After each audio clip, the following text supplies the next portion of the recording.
What's going on, everyone? This is a reviewer's choice IEM. The IEM I would recommend the most. And in order for it to fit that category, it has to have absolutely neutral sound. It doesn't overemphasize anything. The volume scaling has to be perfect. The best of the best. And yeah, so I would give it to the 7 Hertz Timeless because it's totally worthy of that title. Yeah, so let's talk about it a little.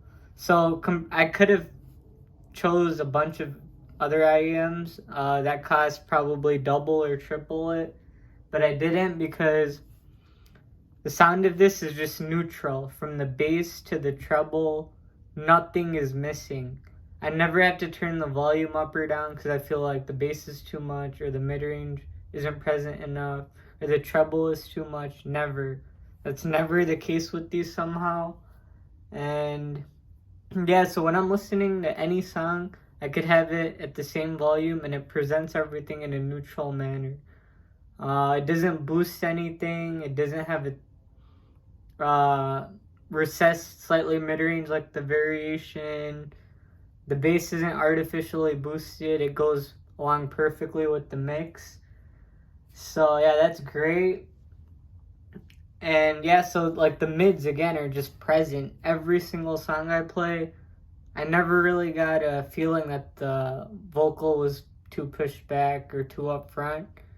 It presented it in like an immaculate way. And I think this is the one to beat. If any other IEM wants to be considered, this is the one to beat. Yeah, so again, the treble is airy, not sibilant at all. And I don't think you could use the word sibilant that much nowadays because you could get literally a $20 IEM or a $30 IEM like the Blonde VLO3, and it's not really going to be sibilant.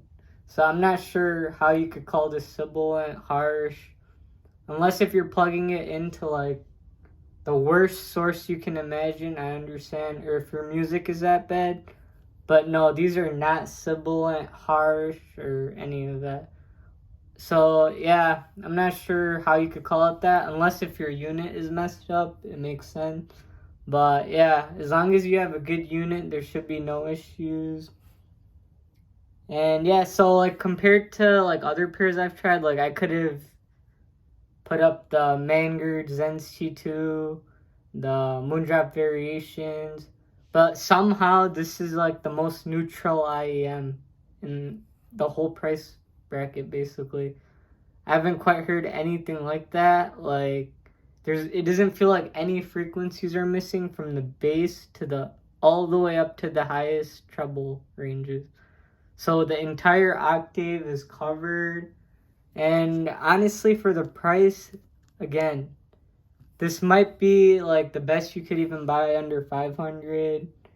So yeah, this is my favorite. Like again, when I'm just chilling and I don't want to listen to all these other IEMs because for some reason this just like captivates me. Like it sounds so neutral and reference, but it still has like the musicality. And somehow, like, even, like, the 64 Audio U12T, it's really, like, neutral and it presents everything to you in, like, the perfect manner. Somehow, this is still more musical while retaining those details.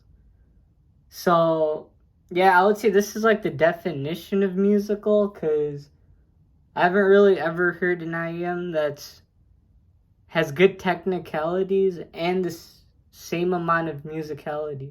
So this does both at the same time, and the soundstage and imaging are, again, the best you could buy for the price.